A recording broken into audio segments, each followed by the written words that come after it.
Hello, I'm Bruce Hunt from the University of Texas at Austin. I'm an historian of physics, written quite a bit about 19th century physics and particularly on Maxwell. And I'm now in the early stages of writing a biography. I'm honored to be asked to speak about James Clerk Maxwell here in Cambridge, and especially to be doing so here. We're barely more than 100 yards from where he lived and died at 11 Scroop Terrace 150 years ago. And I hope that as the Royal Cambridge Hotel is rebuilt or renovated, that some marker of his presence there might be added to it. Our theme today is the unknown Maxwell, which I take to have at least two senses. Maxwell is comparatively unknown to the general public. Physicists may rank him with Newton and Einstein, but you'll find that most ordinary folks have never heard of him. And this comes across particularly strikingly in a BBC film, Scotland's Einstein, that was produced in 2015. Ian Stewart, who's a geologist and TV presenter, is there by the Maxwell statue on George Street in Edinburgh. Standing right next to the statue, waving a picture at Maxwell at passers-by, asking them, "Do you know this man? Do you know this man?" And none of them did. Just drew a blank. But Maxwell's unknown in another sense as well, and I think that's more the sense of this meeting, which is that even among scientists and engineers who are familiar with Maxwell's work, they're generally familiar with one or two relatively small, well, they're large, but just a couple of slices of his really multifarious work. They know his electromagnetic work, Maxwell's equations. They probably know a little bit about his work in statistical mechanics and kinetic theory, thermodynamics, Maxwell's demon, that sort of thing. But Maxwell contributed to an enormous number of other areas as well. Color vision and color photography, the rings of Saturn, as you mentioned, as you'll see here, the analysis of structures, structural stability, control systems, what would later come to be called cybernetics. And also, I'll also say a little bit myself about his work on electrical units and standards. He was a key figure in developing the whole system of ohms, amps, and volts that we still use today. So who was James Clerk Maxwell that we should be mindful of him? He had distinguished forebears on both sides of his family, both the Clarks and the Kays. And you'll say, well, what about the Maxwells? Well, I'll get to that. He was more a Clark than a Maxwell in any real way. I'll start on his mother's side. This is a very nice painting of the very young James Clerk Maxwell and his mother, Frances K. Clerk Maxwell, done by William Dyce, who was, would be soon to become the brother-in-law of her brother, Robert. Basically, her brother Robert was wooing William Dyce's sister and commissioned the portrait as a way to kind of get on the good side. The Kay family was English from Northumberland. In the 1760s, Maxwell's great-grandfather ran into some legal financial reverses. He had a court case that went bad, and to escape debtor's prison, basically, moved to Edinburgh and lived in a sort of sanctuary area around Holyrood Abbey, which wasn't that unusual for people to do at that time. But by the time Frances K. was born in 1792, the family had really found its feet. Her father was an admiralty judge. Her older brother, John, became sheriff of Linlithgow. And another brother, Robert Dundas Kay, was later an important colonial official in Hong Kong, and we'll get back to him. The family also included a number of notable artists, and that's really an interesting theme in Maxwell's family. There were artists on both sides of the family. Frances's mother, Elizabeth Little, was quite a notable pastel artist. Maxwell's father was a Clark. His father was actually born John Clark, rather than Clerk Maxwell. The Clarks of Pinnacook, even more distinguished than the Kays, I have to say. baronets, landowners, lawyers, statesmen, intellectuals. This is Maxwell's uncle, Sir George Clerk of Pinnacook, who was an important government official in the Peel government in the 1830s and 40s, a fellow of the Royal Society of London, as well as of Edinburgh, and of the Zoological Society as well. Now, about Maxwell, how does he get the name Maxwell? In 1735, an earlier Sir George Clark, younger brother of the then baronet, married a cousin, Dorothea, who was the heiress of the Maxwell estates in Galloway in southwestern Scotland. And to inherit the estates, took on the extra name Maxwell. So went from Clark to Clerk Maxwell. And the estate sort of passed to younger sons of the Clark clan over succeeding generations. And so in 1790 passed to John Clark, who took the name John Clerk Maxwell, and that's the father of James Clerk Maxwell. That's John Clerk Maxwell as he became. An interesting fellow. He was qualified as a lawyer in Edinburgh, but he didn't really practice there. He was, a landowner, a gentleman, would hang out in Edinburgh, active in the Royal Society of Edinburgh. He was great friends with his neighbor there, a man named John Kay, and through him met John's sister, Frances, who we've seen. They got married in 1826, when both of them were in their mid-30s, so it was kind of a late marriage by the standards of the day. And then thereafter, they split their time between Edinburgh and Corsic, what became Glenlair, the Clerk Maxwell family estate in southwestern Scotland. In December of 1829, they had a daughter, Elizabeth, who died pretty much immediately after birth. And so when June of 1831, James Clerk Maxwell was born in Edinburgh at 14 India Street, which is now, as many of you may know, the home of the James Clerk Maxwell Foundation. They have a small museum devoted to Maxwell. This is in the Newtown section of Edinburgh. And at that time, it really was new. This was a pretty new part of, newly constructed. Young James Clerk Maxwell, and you saw the painting of him with his mother, was the much-loved child of somewhat older parents who had lost their first child, and had a close circle of aunts, uncles, and cousins, mostly in Edinburgh. He grew up mainly at Glenlair. They lived in Edinburgh for the first short couple of years of his life, but then lived mainly at Glenlair. This is the house as it would have looked then, more or less. It becomes much grander later, as we'll see. John Clerk Maxwell had grander plans and built up on it. If you go there now, it looks kind of like this. This is some of the ruins of it. It was largely burned in 1929, and the current owner, Duncan Ferguson, has been sort of stabilizing the ruins and making a little sort of visitor center in there. We'll have some other pictures of it later, but this was mostly additions that James Clerk Maxwell made to it in the 1860s and 70s. Back to this. Young James was known in the family as the boy, the boy. All these references are, the boy did this. He was clearly a curious, inquisitive, probably a bit indulged. And there are a lot of stories in the biography of him by Lewis Campbell and William Garnett, but mostly by Lewis Campbell, that came out just after Maxwell's death. There are a lot of stories of his childhood and of him saying, very inquisitive, always asking his elders, what's the go of that? What's the particular go of that? How exactly does this work?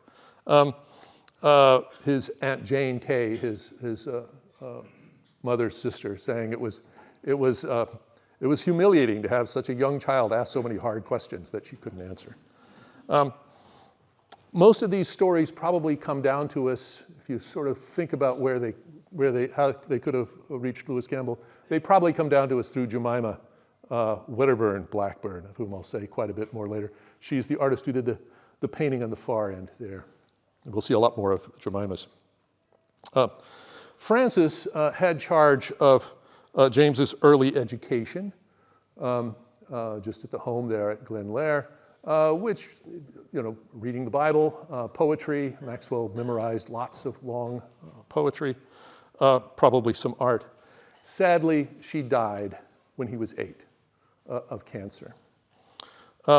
James had always been close with his parents. Thereafter, he was especially close with his father.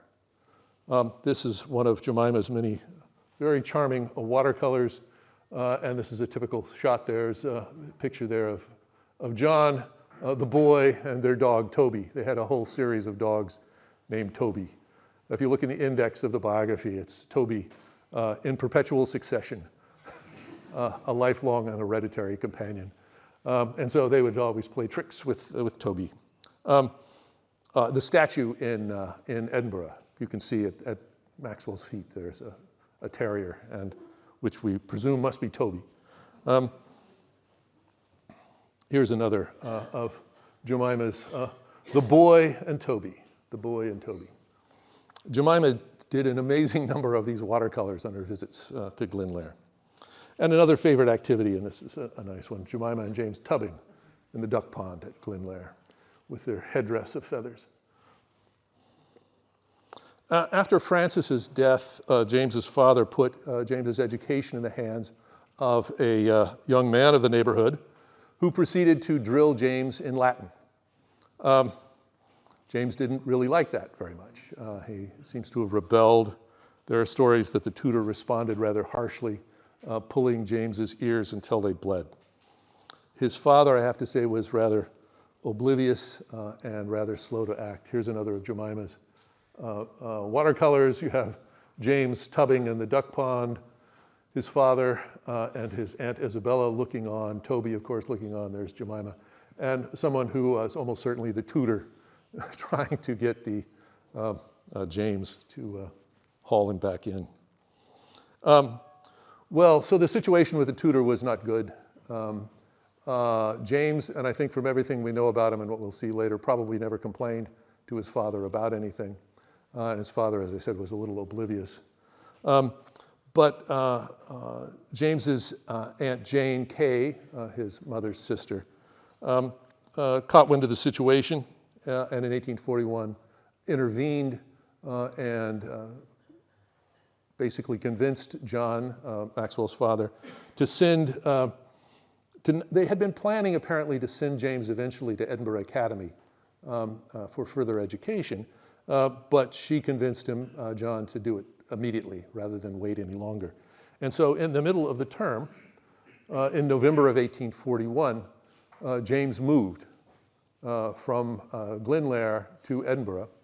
And here's yet another of Jemima's watercolors moving into the Wedderburn's house. His father's sister, Isabella, was by then widowed. Her husband had been a prominent jurist in Edinburgh, but had died just before Jemima was born. Had a rather grand house at 31 Harriet Row, still a rather grand house there in the Newtown area of Edinburgh. And James, you can see him there with his cap, being moved in November of 1841. And so that's where James lived with his Aunt Isabella, his cousin Jemima, who was about 8 years older than him, his older cousin George, who is somewhat shadowy figure described in the biography as a man about Edinburgh, and Aunt Jane Kay lived very nearby, and James spent a lot of time with her. Now, James's early days at Edinburgh Academy were not happy. He showed up dressed like this. His father had designed clothes for him, which were sort of practical, as they thought, for life at Glenlair. They were not exactly fashionable for the time.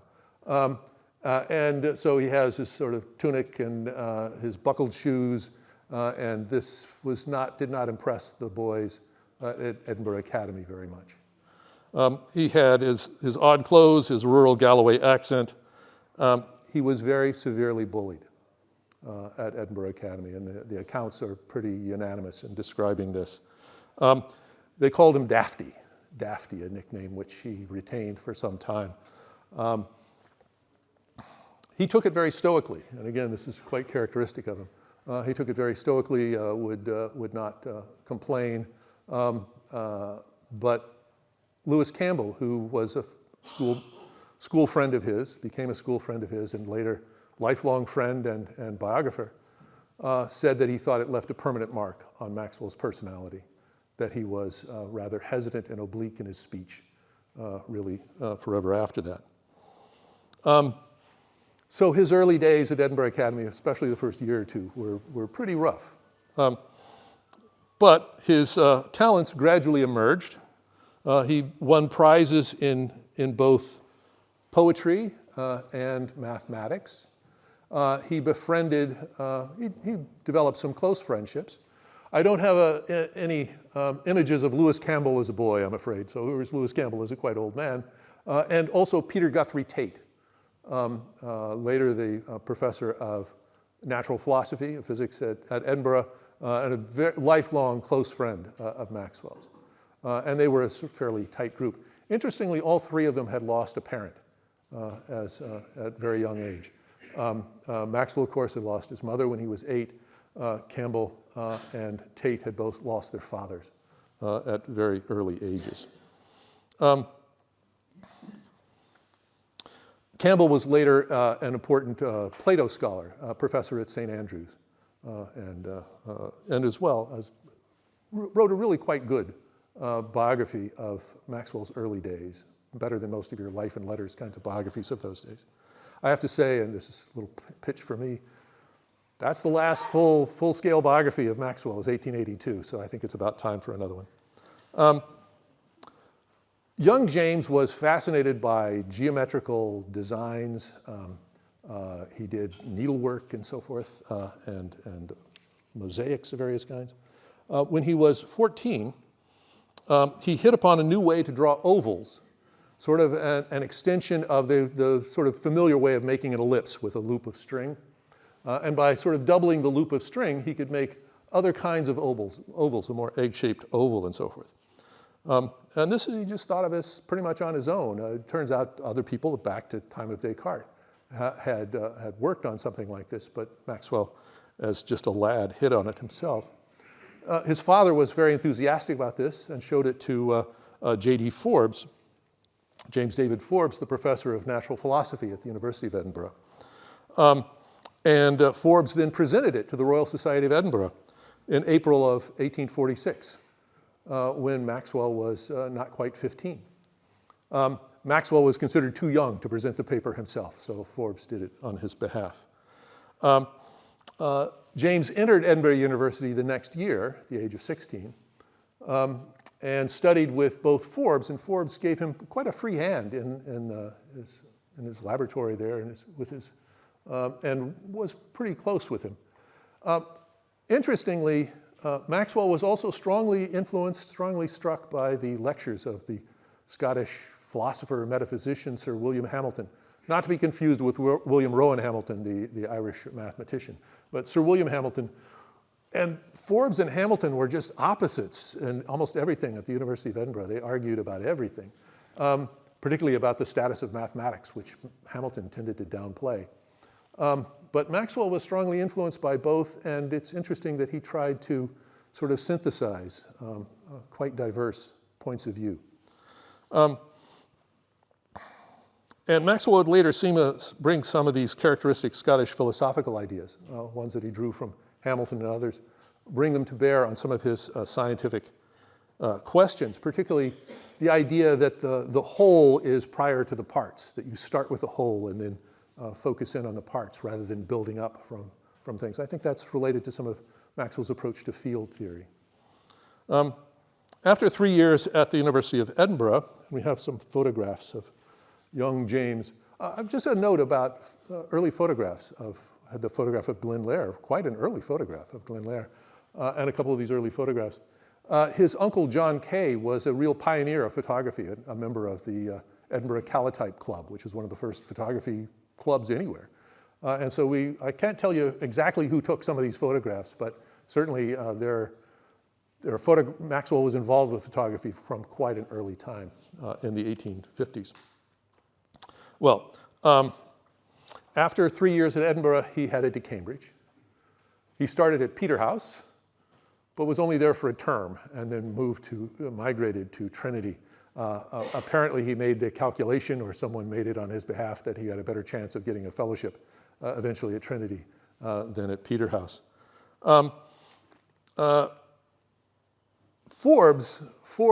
J.D. Forbes of Edinburgh wrote to William Whewell, the master of Trinity at that time. He said that although James was not a little uncouth in manners, he was, quote, one of the most original young men I ever met with. Maxwell studied for the Mass Tripos with a great coach, William Hopkins, who said, quoted later, saying it was impossible for Maxwell to think incorrectly on physical subjects. But he said on his analysis was far more deficient. And that's, again, something that people remarked on repeatedly with Maxwell, that he was very good at the sort of big picture, deep sort of structure of things, but he'd mess up the calculations in various ways. Various other examples of that we'll hear later. Maxwell developed a strong circle of friends at Cambridge. He was drawn into the famous group, subsequently famous group, the Apostles, sort of weekly discussion group, for whom he wrote essays both serious and playful, and these were included by Lewis Campbell in the biography, essays on things like morality, beauty, evidence of design in nature, and a particularly interesting one on whether there are real analogies in nature, or what analogies really mean. A notable turn in Maxwell's life came in the summer of 1853, just as he was about to turn 22, just after he turned 22. He and two of his college friends went to Suffolk to visit their uncle, the Reverend C.B. Taylor, who was a writer of evangelical tracts, among other things. And there, Maxwell suffered an attack of what was described as brain fever, perhaps brought on by excessive study for the Mass Tripos. And he was laid up for about 2 weeks, was in pretty bad shape for a while. The ministrations of Reverend Taylor and his family made a real impression on Maxwell. And this is reflected in some letters he sent to Taylor later. And it helped to spark a religious awakening. And after that, for the rest of his life, Maxwell was showed a very strong evangelical faith, very personal faith. He didn't sort of campaign, wasn't a big proselytizer for it, but very important in his life. Here's another photograph from about the same time, and here he has his color wheel, which see up here too. In January of 1854, Maxwell took the Mass Tripos. He came second to E.J. Routh, who was later to succeed William Hopkins as the great mathematics coach at Cambridge. Maxwell and Routh were joint winners of the Smith's Prize, which was sort of the top wranglers would go in for that. And I'll say a little more about Routh later. Maxwell stayed on in Cambridge after finishing his degree, hoping to pursue a fellowship. He took some pupils. He did some important work, particularly on color vision and color mixing, right at this time. Then in October of 1855, on his second try, he was awarded a Trinity fellowship. Around this time, he became close with his cousins, the Kay cousins. I'll say a few words about them. This is his uncle, Robert Dundas Kay, and his wife, Isabella Dyce Kay. Isabella Dyce was the sister of William Dyce, who did that nice painting of Maxwell and his mother. Robert Dundas Kay, Maxwell's mother's brother, was appointed an official of the law courts in Hong Kong, when Hong Kong was a really brand new British colony, and made the long voyage out there. And after he was set up there, his wife and their younger children came and joined him there. The older children stayed in Scotland. Very sadly, Isabella Dyce Kay was killed in a carriage accident in Hong Kong in 1852. And then Robert Dundas Kay and his younger children made the long voyage back to Scotland. Now, in the summer of 1854, Maxwell spent a good part of the summer with the Kays in the Lake District, holiday vacation there. And there he became, according to Kay family lore, formed an attachment. And I wish I had a picture of her at a young age, but this is Lizzie Kay, later Mrs. T.W. Dunn. This is her when she's in her early 60s. But she was 14, having grown up mainly in Hong Kong, is back in Britain. And according to Kay family lore, Maxwell and Lizzie formed an attachment. And she was always described as a very bright, lively, attractive personality. Substantial age difference. I mean, it's 14, and he was, what, 23. It was broken off. Whatever attachment they had was broken off. And according to the family lore, it's like, well, they were cousins, and there were concerns about that. You look into it, and people were not worried about cousin marriage in the middle of the 19th century, and particularly the sort of class that Maxwell and the Kays were from. Cousin marriages were very common. I think it's more likely just the age difference was a little too much.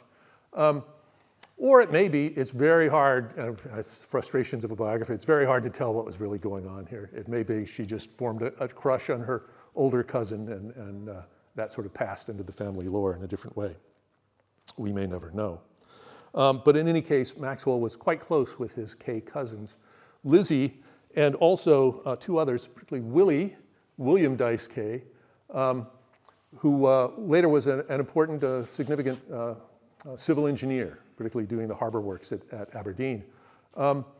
And he spent much of the summer of 1855 with Maxwell at Glenlair, being tutored in mathematics and physics, as we would say now.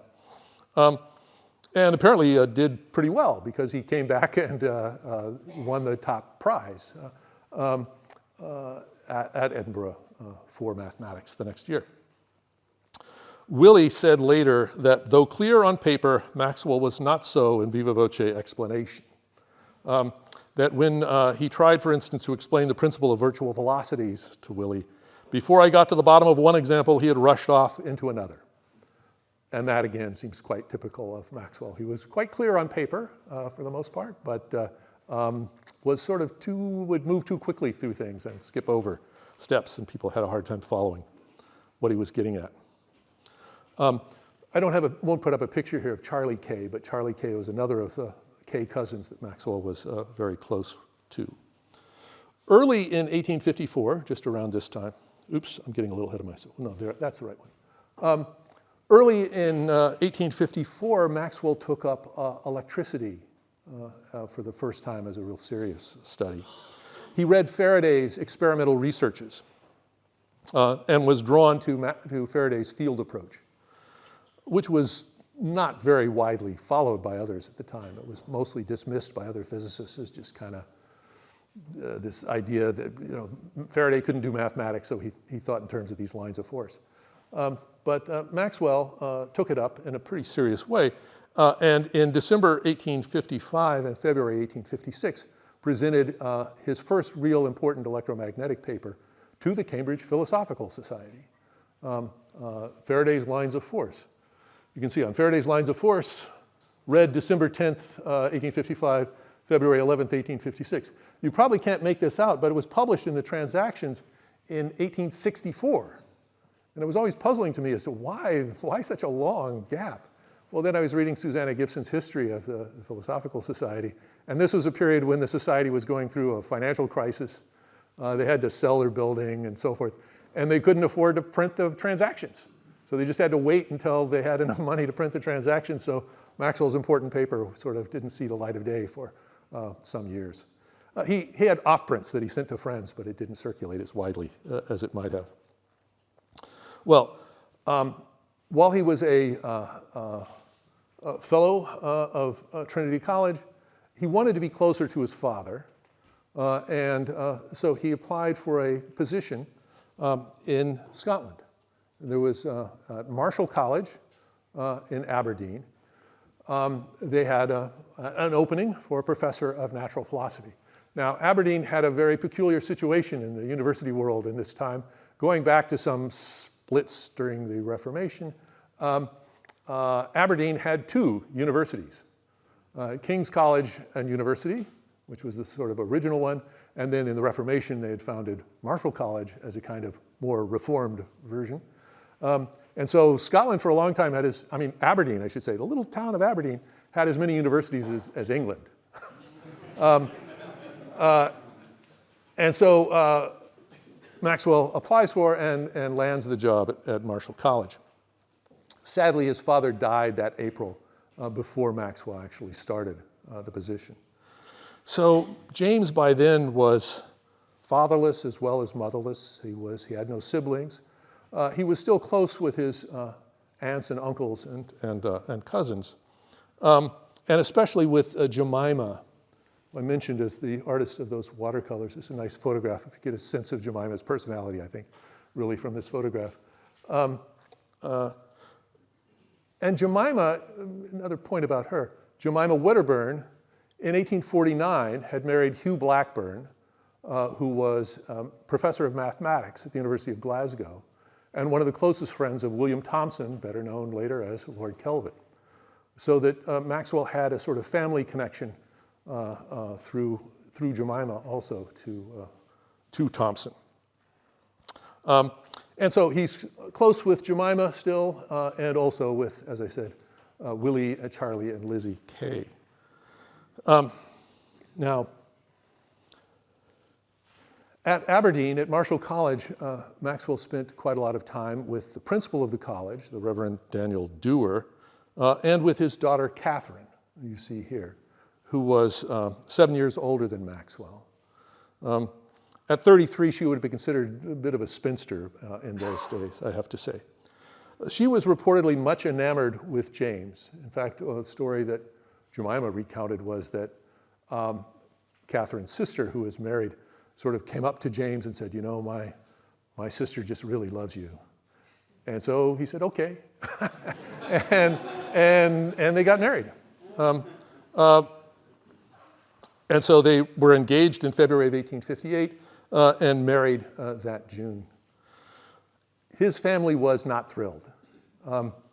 Jemima, who had a sharp eye and could have a sharp tongue, later said, and this is quoting her, that Katherine was neither pretty nor healthy nor agreeable, that she was of a suspicious and jealous nature, and that she had alienated him from his friends.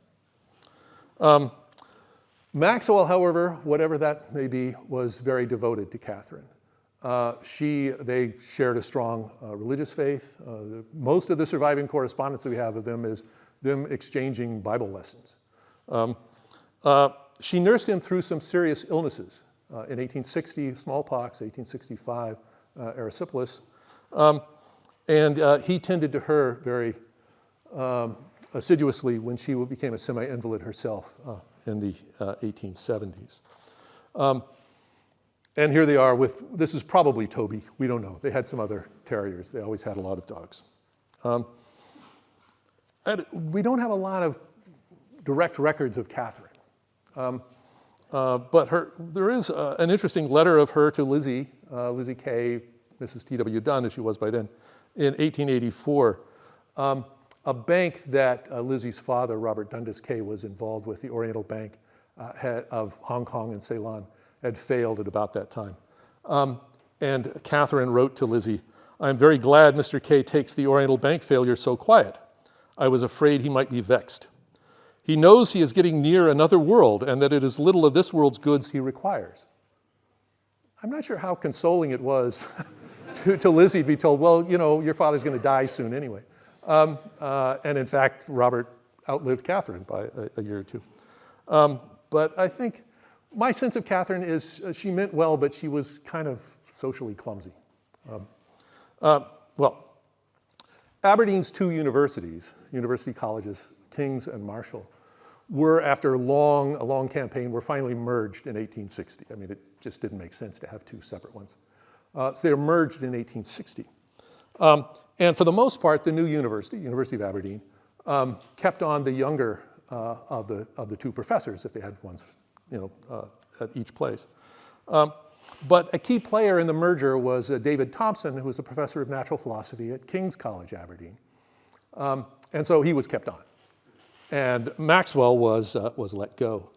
Maxwell was described at the time by the North British Daily Mail as young, active, and wealthy, but he was pensioned off. That May, his old former mentor, J.D. Forbes, had left Edinburgh to go off to become principal of St. Andrews. And Maxwell applied, was a candidate for the Edinburgh professorship. And he lost out to his old friend, Peter Guthrie Tait, who remained professor there for the rest of his career.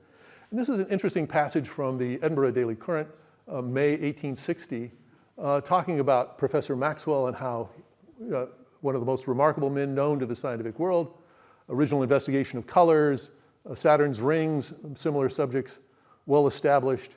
The almost intuitive accuracy of ideas would give his connection with the chair of natural philosophy the advantage of a sure and valuable guide to those who came with a partial knowledge, requiring direction and precision.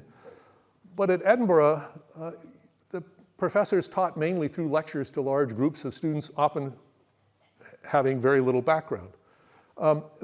But there's another power desirable in a professor at a university with a system like ours. That is the power of oral exposition, proceeding upon the supposition of previous imperfect knowledge, or even total ignorance of the study on the part of pupils. We have little doubt of the deficiency of this power in Professor Maxwell that led to the choice of Tait. So again, Maxwell lost out there, but he landed on his feet fairly quickly, it would seem, because he landed a new job at King's College London just a couple of months, really just a month or so later. Here's Maxwell at about that time, when he's in his early 30s, not long after his move to London. His years at King's College London, 1860 to 1865, were very, very productive scientifically, probably the most productive of his career.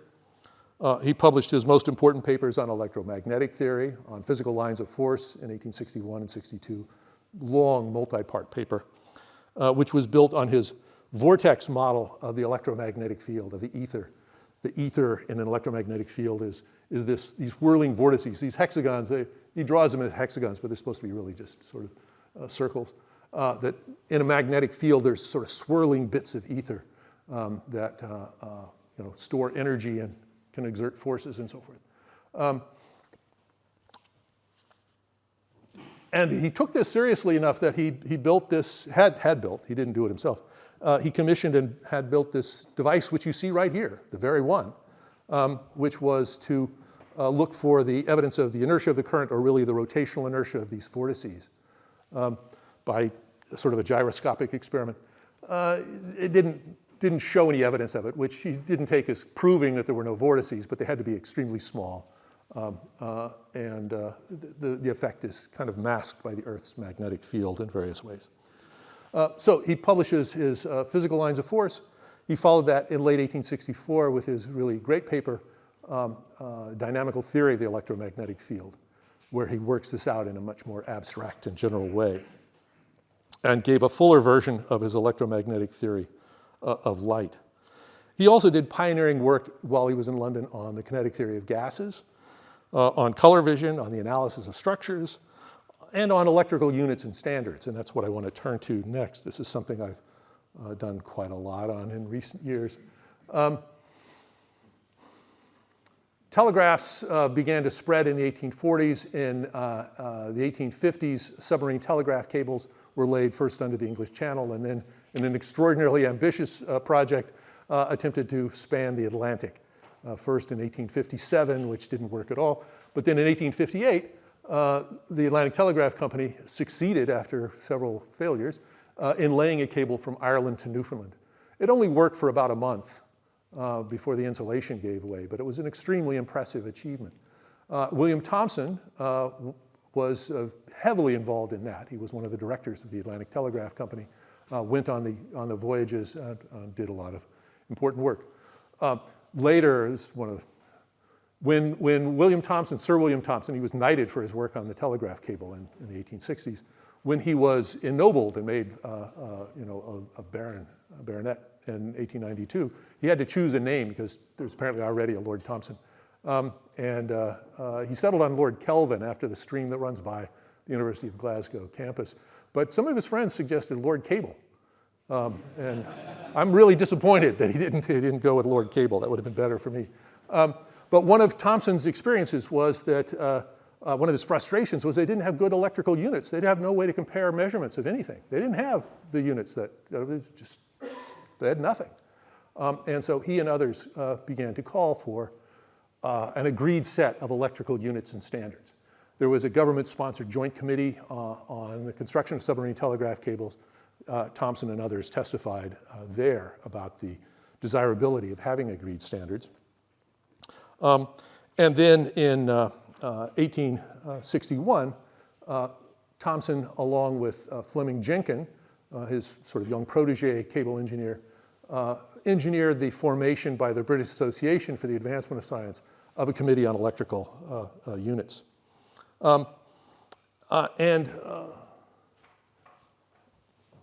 Here's Thomson at the time, 1859. He's actually annotated on this later that he's reading a letter from Fleming Jenkin, and here's a self-portrait by Jenkin. And they formed the committee and then recruited Maxwell to join it in 1862. And Maxwell was very interested in electrical units and measurements because of their relevance to some points in his electromagnetic theory. He worked very closely with Jenkin through 1863, 64, doing spinning coil experiments, measurements. They would spin this coil, they'd have a little needle in there, and this coil spun in the Earth's magnetic field. It would induce a current in the coil, and by looking at the deflection, they could work out the resistance of the coil of wire.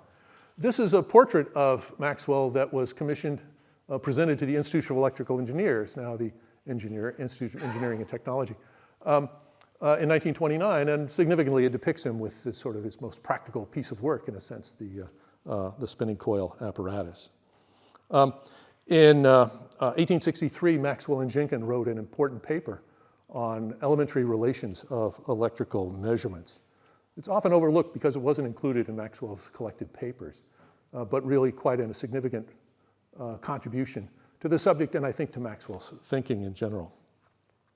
By 1865, the British Association Committee was able to issue a standard ohm, a standard, they initially called it the British Association Unit, but fairly quickly it becomes called the ohm. Unfortunately, it was off by about 1%, which for a sort of a standard like that is a significant error, and I think reflects that little sloppiness in some of Maxwell and Jenkin's work on some of this. Maxwell was very active in scientific life in London. He was elected to the Fellow of the Royal Society in 1861. He lectured at the Royal Institution, but he wasn't happy at King's College, London.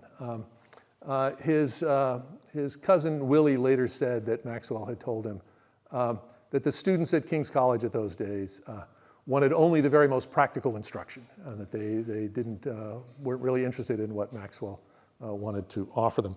So interestingly, he abruptly quit in the middle of the term in the spring of 1865, retired at the age of 33, and stayed on in London. He and Katherine stayed on in London for a time, but devoted more of his time to Glenlair, which they built up. You can see there's the original part of it, and then they built this much larger section here.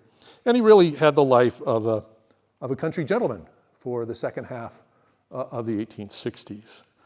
He kept his hand in scientifically. He was an external examiner here at Cambridge. He helped reintroduce heat, electricity, and magnetism on the tripos. And he wrote up his big book, Treatise on Electricity and Magnetism, published in 2 volumes in 1873. A very rich work, but I can tell you a sprawling and demanding work. It doesn't just focus on laying out his theory, but sort of giving you a whole account of all sorts of things in electricity and magnetism. Charles Tree, years later, wrote in 1908 that Maxwell's treatise would have been better if written by E.J. Routh. But Routh couldn't have written it, that's the thing. In the 1860s, there was a national push to improve teaching of experimental science in universities. And the Senate, in 1869, the University Senate, called for founding a professorship of experimental physics, which they did. And they got money from William Cavendish, the Duke of Devonshire, himself a former wrangler and Smith's prizeman, who donated enough money to build what became the Cavendish Laboratory. And they established the professorship. The university first tried to hire William Thomson. He said, no, I'm staying in Glasgow. They tried to hire Hermann Helmholtz, later Hermann von Helmholtz, who was then at Heidelberg, but he had just gotten a big professorship at Berlin. He said, I'm not leaving Germany. So as their third choice, they offered it to Maxwell, who was initially reluctant to come out of retirement, but he said, well, if I can be useful, I'll take the job. So he did, and elected to the chair in March of 1871, moved to Cambridge. And this is a photograph, I believe, by Isabel herself, right? Of Scroop Terrace, what became then the Royal Cambridge Hotel. His house, number 11, would have been toward the far end. And that's just over there. Maxwell also designed the Cavendish Laboratory, the old laboratory at Free School Lane, and it opened in the spring of 1874. There were some obstacles initially to getting it, as he said, to sort of bite into the way things worked at Cambridge, that the paths to advancement in the university didn't, in the early years, run through the Cavendish. Maxwell ran the lab with a notably light hand and actually devoted much of his time to editing the electrical papers of Henry Cavendish. From 1877, Maxwell started to have digestive troubles, which in typical Maxwell fashion, he didn't complain about and took very stoically, didn't consult physicians, that sort of thing. This got worse and worse. In October of 1879, Dr. Robert Sanders of Edinburgh came to him at Guilin, said, you have cancer, you have only about a month to live. And Maxwell then returned to Cambridge and died there at Scroop Terrace in November of 1879. Maxwell was mourned, but he wasn't regarded yet as a really big name. He didn't have the kind of high standing that he's acquired since then. He was rather self-effacing. He wasn't at all a self-promoter. None of his work had the kind of broad applications that, say, the telegraphic work of his friend William Thomson did. He died before the wider ramifications of his work were generally recognized. I was checking it out, and of the whole sequence of Cavendish professors at Cambridge, there's only one who was not knighted or otherwise recognized, and that's James Clerk Maxwell. Now, notably, Maxwell's electromagnetic theory was not generally accepted, all that widely accepted at the time of his death in 1879. That would be the work in the 1880s. There's Maxwell, here's the Maxwellians. That's actually a cover of an earlier book of mine. Oliver Heaviside, George Francis Fitzgerald, and Oliver Lodge, Heinrich Hertz in Germany, in the 1880s, developed, clarified Maxwell's theory, and Hertz, of course, discovered electromagnetic waves in 1888, really confirming the principal prediction of it. Maxwell may have been unknown, but those who understood his work held him in the very highest regard. That's especially true of Heaviside. Very interesting figure. A telegrapher turned self-trained mathematical physicist who's responsible for the most part for casting Maxwell's electromagnetic theory into the four vector equations that we now know as Maxwell's equations. Unlike Maxwell, Heaviside was not at all religious.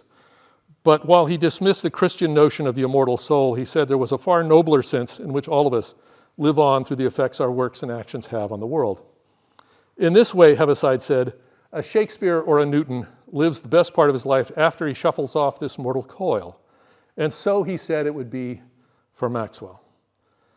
His soul will live and grow for long to come, Heaviside said, and thousands of years hence it will shine as one of those bright stars of the past whose light takes ages to reach us, amongst the crowd of others, not the least bright. Okay, thank you.